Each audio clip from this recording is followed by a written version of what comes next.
Tonight on NewsWatch, another victim of the Eurozone economic crisis. Why the election of France's new socialist leader will have a global impact. Plus, Tea Party challenge. Indiana Senator Richard Lugar battles for his political life. And the Muslim Brotherhood eyes a new target. Their plan to topple the Saudi monarchy and what that could mean for U.S. oil supplies.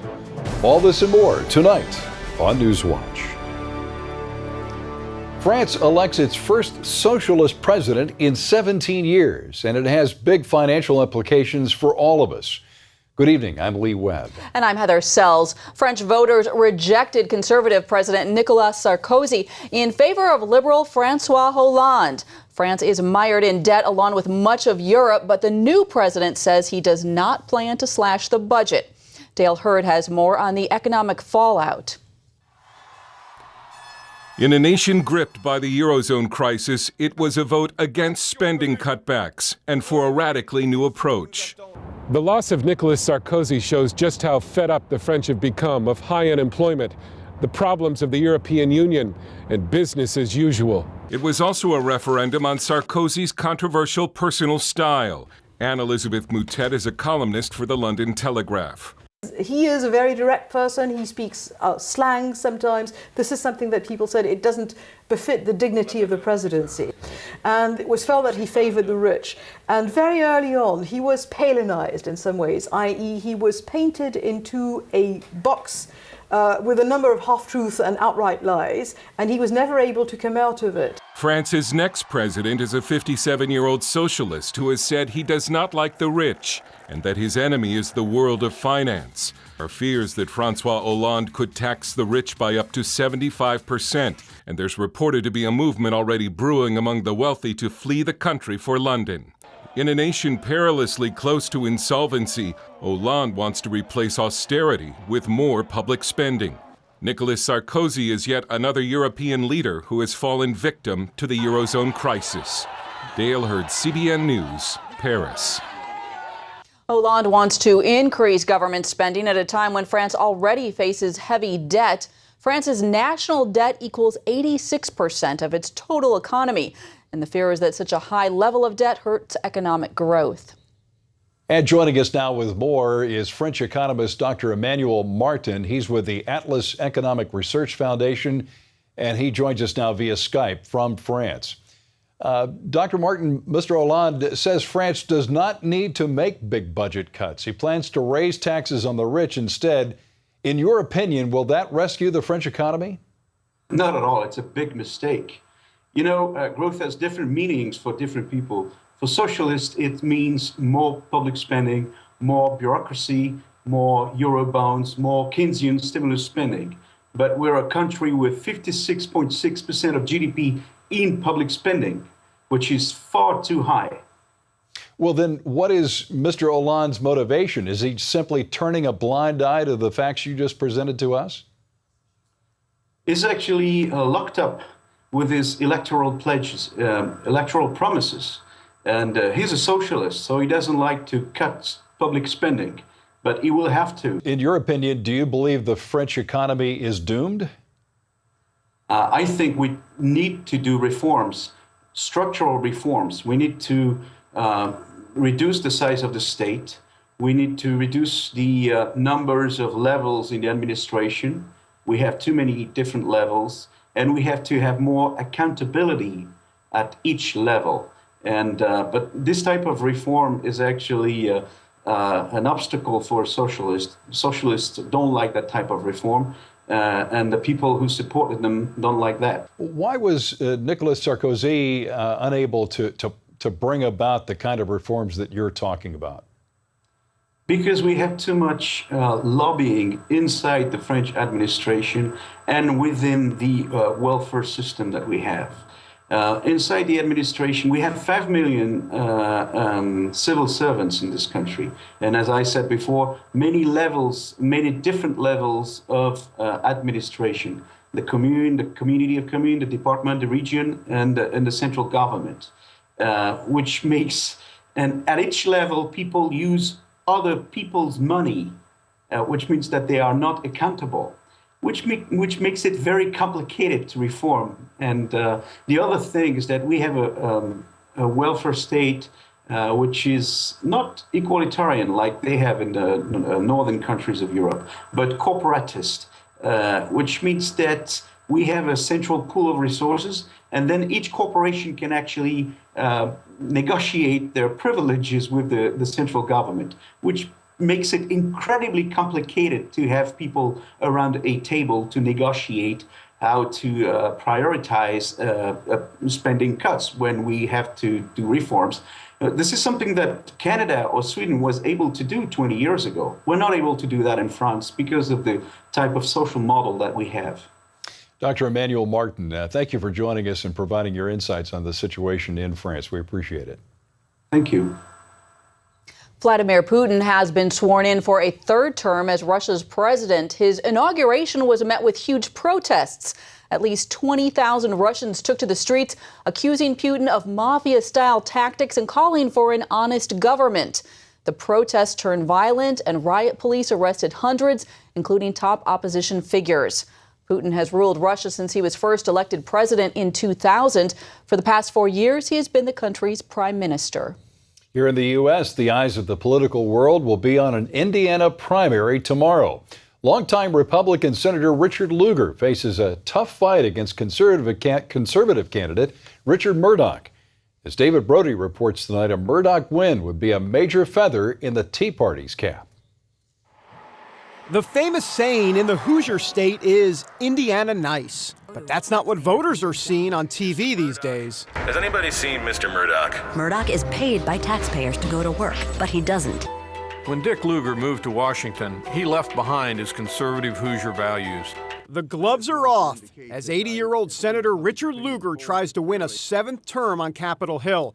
Critics call him a moderate, citing a record of questionable votes, including supporting President Obama's stimulus bill and his picks for the Supreme Court. I believe that I cast the best vote on the basis of the information that I had. I just reject altogether this idea that somehow or other that I'm a so-called middle of the road or moderate, so forth. Richard Murdoch, a geologist by trade with a Sarah Palin endorsement, is positioning himself as the more conservative challenger. This race is for the heart and soul of the Republican Party in the United States Senate. Murdoch's campaign says Lugar is out of touch with the people of Indiana, pointing out that the senator doesn't even live in the state, but claims residency because of a longtime family property. He hasn't lived in this state in 35 years, fought a lawsuit to say to the people of Indiana, you can't make me live in Indiana.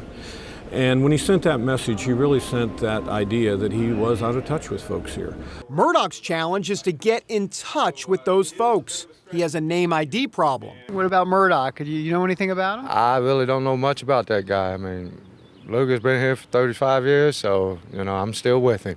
Lugar hasn't faced this kind of fight for decades. Now he's coming out swinging, telling CBN News that Murdoch is in over his head. My opponent does not have the qualifications to be a senator because he's simply not done the homework that's required to be effective. When you've been a senator for as long as Richard Lugar has here in Indiana, one thing you have are connections. You also have a lot of campaign organization. Well, Richard Murdoch also has campaign organization and is getting some major help from one national Tea Party group. We're going to start here on House 4 and we'll just branch out. Hoosiers for a Conservative Senate has been working for a year and a half to defeat Lugar. They're connected to a national Tea Party organization called Freedom Works, which would love to show Lugar the door. Speaking of doors, this group knocks on them every day, using technology to locate the 90,000 Hoosiers who have voted consistently in past primaries. We're going to win the race. That's simple. Greg Fettig says a Lugar defeat would send a huge message. When the citizenry rises up to fight back against overwhelming odds against the establishment, and we beat one, and not just anyone, but Senator Lugar's an icon of Washington elitism. We knock him off, people watch. Lugar is well aware that Tea Party and conservative groups are spending millions of dollars against him. Indiana, unfortunately, has become either the battleground or the playground, depending upon how you look at it, for outside people who want to prove that they have clout. Not all Indiana Tea Party members support Murdoch. It's led to some party squabbles.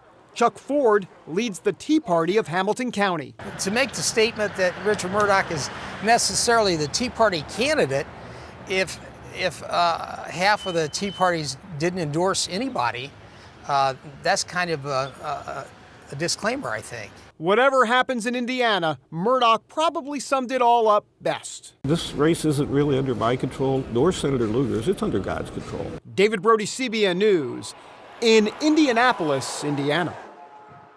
Members of the Obama administration are coming out in support of gay marriage. Vice President Joe Biden told NBC's Meet the Press on Sunday that marriage is all about being loyal to the person you love, whether that marriage is between a man and a woman, two men, or two women.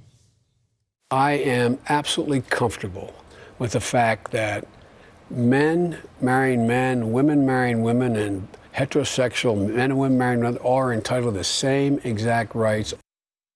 After that comment, Education Secretary Arne Duncan voiced his support for gay marriage. He told MSNBC today that he believes same-sex couples should be able to legally marry. In the past, President Obama has said he opposes gay marriage, but that his views on the issue are, quote, evolving. Al-Qaeda has released a new video that shows an American hostage in Pakistan pleading for his life. Former aid worker Warren Weinstein was kidnapped last year. His plea to President Obama is just the latest reminder that Al-Qaeda is still a threat. And it came out as many in the U.S. were focused on the trial of Al-Qaeda terrorists who planned 9/11. John Waggy has that story. My name is Warren Weinstein. Al-Qaeda staged the event with the 70-year-old Weinstein seated behind a platter of food, appealing directly to President Obama. My life is in your hands, Mr. President. If you accept the demands, I live. If you don't accept the demands, then I die. It's important that you accept the demands and act quickly and don't delay.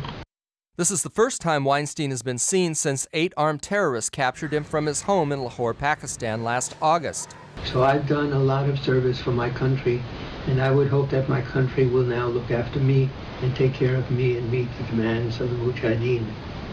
He doesn't mention Al-Qaeda's demands in the video, but on a website last year, a group called for an end to all U.S. airstrikes in Afghanistan and the release of Al-Qaeda members around the world.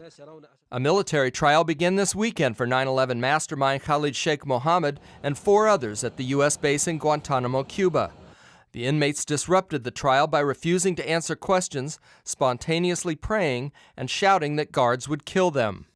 That upset family members of 9/11 victims who traveled to Guantanamo and to East Coast military bases to watch the trial on closed-circuit TV. The fiasco or the circus that's taking place at Guantanamo, it just emphasizes that they don't need to have a platform. I've only seen body language, and that in itself indicates that they have nothing but contempt for our values and our way of life.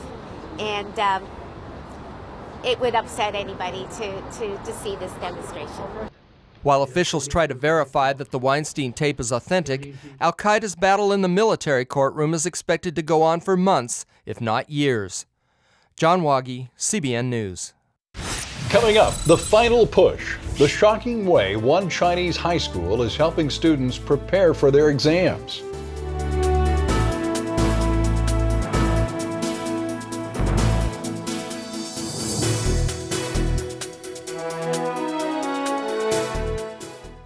If you have diabetes and you're on Medicare, call now for a new pain-free meter. These new meters are more accurate, they're easier to use, and the best news is you don't have to prick your fingers anymore. Call now and Arriva Medical will send you one of these new meters for free.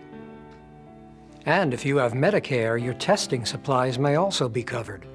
Arriva makes it simple. They bill Medicare directly. There are no upfront costs. And they deliver your supplies right to your door for free. With these new meters, there's no coding, you don't have to prick your fingers, and some of these meters even talk. Your blood glucose reading is 122. And if you call 1-800-284-9762, we will send you a free Betty Crocker Diabetes Cookbook filled with delicious recipes. Call Arriva today. You'd be glad you did.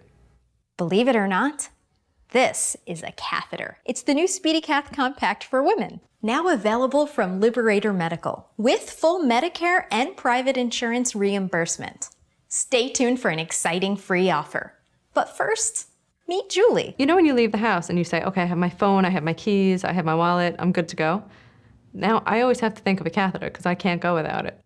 SpeediCath came into my life and it is life-changing. They're tiny and thin and you can fit them in your back pocket. You can fit them anywhere you need them. This is a lipstick or lip gloss and this is the size of it. With this, you're only touching the outer plastic and you're never actually in contact with the catheter itself. You just really have to give a sample. That's all it needs is one sample and everyone's gonna want them. Now, here's that free offer I promised. Call Liberator Medical. Get your free SpeediCath Compact sample 6-pack. Shipping is free. 1-800-595-1446. 1-800-595-1446. Religious freedom is under attack like never before in places like Africa and the Middle East. That's why religious leaders of all faiths recently gathered in Washington, D.C. They're especially concerned about increasing persecution in Muslim countries. The president of Open Doors USA says thousands have already been forced to flee Islamic terrorism. This is a reality for millions. As Pew did a very comprehensive survey across the world, 70% of the world's population live in places where this sort of freedom is not explicitly protected. Open Doors USA is helping Christians fight for religious freedom in 60 nations around the world. The blind Chinese activist at the center of a diplomatic dispute between China and the U.S. says he is confident China will allow him to leave. Chen Guangcheng says hospital staff is helping him handle the paperwork needed for he and his family to obtain travel documents. Under an evolving arrangement between the U.S. and China, Chen may be able to leave China to study abroad in the U.S. Chen angered the Chinese government because he has spoken out against the regime's one-child policy and forced abortions. A Chinese high school is taking extreme measures to help their students prepare for exams. The students are being hooked up, believe it or not, to IV drips of amino acids ahead of their college entrance exams. Getting into a good college is seen as the path to success in China. Results on final exams are the determining factor for admission. The benefits of using IV drips to boost energy have been questioned, but it's not believed to be harmful. Up next, the future of Saudi Arabia. Has the country met its match in the Muslim Brotherhood? And what does that mean for the West?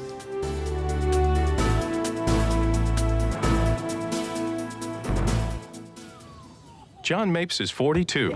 Mortgage, married, 2 great kids. He wants to protect his family with a $500,000 term life insurance policy. What do you think it'll cost him? $100 a month? 60? 40? Actually, none of the above.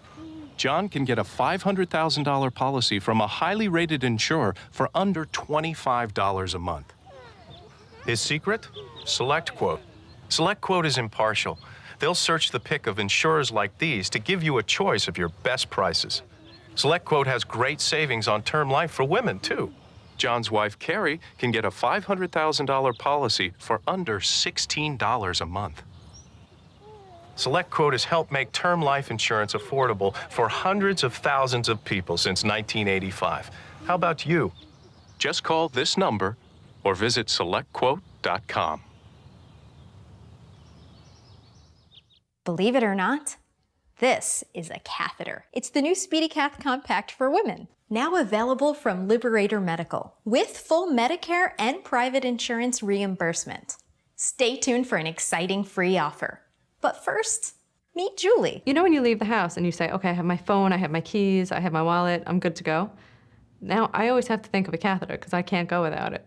SpeediCath came into my life and it is life-changing. They're tiny and thin and you can fit them in your back pocket. You can fit them anywhere you need them. This is a lipstick or lip gloss and this is the size of it.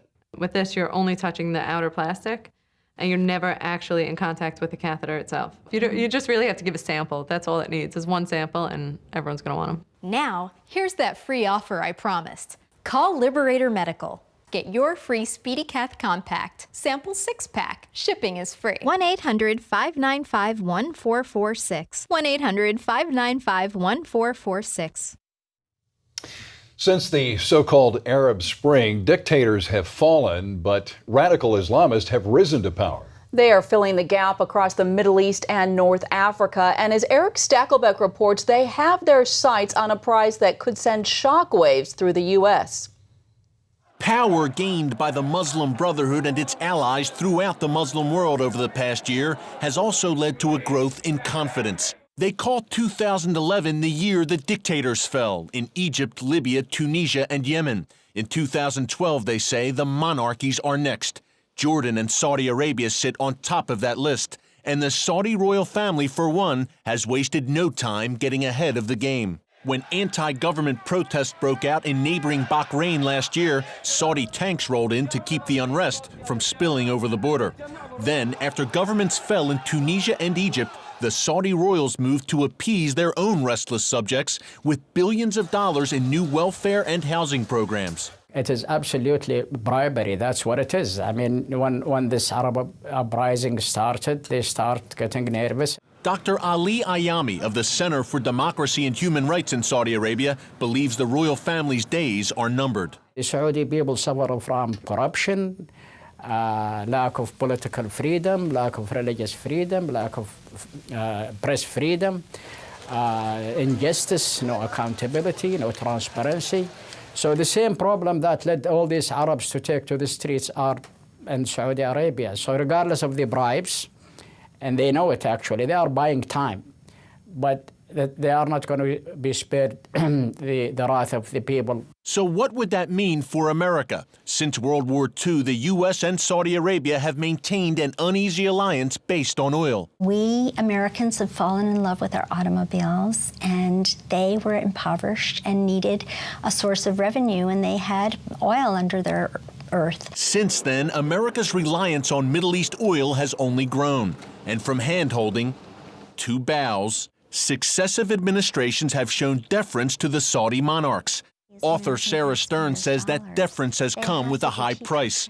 Her book, Saudi Arabia and the Global Islamic Terrorist Network, argues that from spawning 15 of the 19 9/11 hijackers to spending billions worldwide to open radical mosques and Islamic schools, the Saudis have been willing accomplices to the global jihad. So here we have within the United States the same kind of extraordinarily anti-Semitic, anti-Christian, anti-Israeli, anti-American, certainly anti-humane materials that are being studied by young American Muslims. That includes the Islamic Saudi Academy outside Washington, D.C. Controlled by the Saudi Ministry of Education, the K-12 school has been investigated for using textbooks that teach students to hate Christians and Jews. Although the Saudis build mosques and schools throughout the West, churches, synagogues, Bibles, and Torahs are all banned in Saudi Arabia, the birthplace of Islam.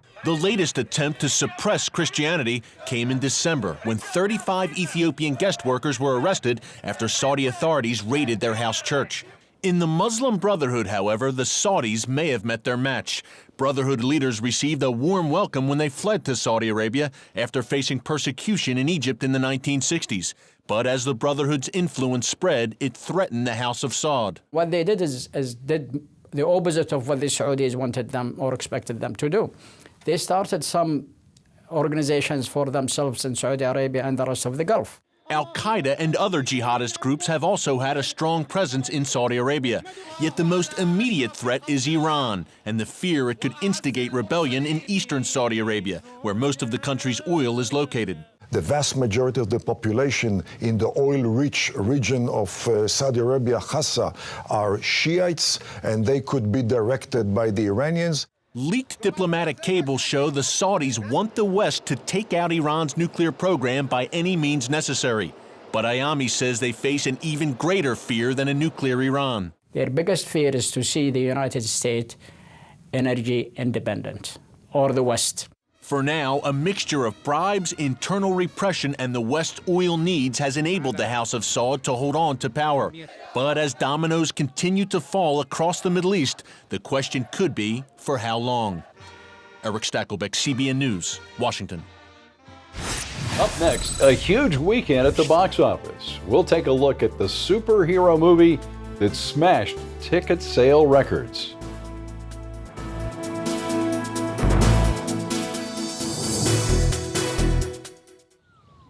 John Mapes is 42. Mortgage, married, 2 great kids. He wants to protect his family with a $500,000 term life insurance policy. What do you think it'll cost him? $100 a month? 60? 40? Actually, none of the above. John can get a $500,000 policy from a highly rated insurer for under $25 a month. His secret? SelectQuote. SelectQuote is impartial. They'll search the pick of insurers like these to give you a choice of your best prices. SelectQuote has great savings on term life for women, too. John's wife, Carrie, can get a $500,000 policy for under $16 a month. SelectQuote has helped make term life insurance affordable for hundreds of thousands of people since 1985. How about you? Just call this number or visit SelectQuote.com. Attention Medicare beneficiaries. Do you have breathing problems like asthma, chronic bronchitis, emphysema, or COPD? Then you may qualify for Medicare coverage of your respiratory medications. To see if you qualify, call Med4Home. Med4Home is a specialty pharmacy. They offer a wide variety of respiratory medications, which may be covered under your Medicare Part B benefits. Let Med4Home's team of experts work for you. They'll work directly with your doctor. They'll deliver right to your home and call you monthly for refills and to see how you're doing. Best of all, they'll handle the Medicare paperwork for you. It's so easy. And if you have supplemental insurance, there may be little or no out-of-pocket expense. Let Med4Home's team of experts work for you. Call Med4Home now to see if you qualify. For more information, call 1-800-321-0089. That's 1-800-321-0089. Marvel Comics superheroes smashed box office records this weekend. The Avengers debuted with a whopping $200 million in the U.S. alone. It was the biggest opening ever, shooting past the previous record of $169 million for last year's Harry Potter finale. The record weekend was the culmination of years of careful planning by Marvel Studios. The film could be the first movie ever to haul in $200 million in a single weekend. TV Land says goodbye to George Lindsay. He was the actor who played the beloved character Goober on The Andy Griffith Show. She's probably just dying for you to ask her for a date. You think so? Oh, yeah. I'd sure like to, but I wouldn't know what to say to her. Well, just act natural. You talk to her when she brings her car in here, don't you? Yeah. What do you talk about then? Her tires. She's got bad tires. Don't you talk about anything else? Well, she does have an oil problem. Lindsay's character was the successor to Jim Neighbors' character Gomer Pyle. He later played TV roles in Hee Haw, MASH, Chips, and many others. Lindsay devoted much of his spare time to raising money for the Alabama Special Olympics and the mentally disabled. He died Sunday after a brief illness. I happened to work for the station that hosted his golf tournament, raising money for that, and he was just as funny and nice off camera as he was on. A lot of good memories for a lot of people. Yeah, that's right. Good night.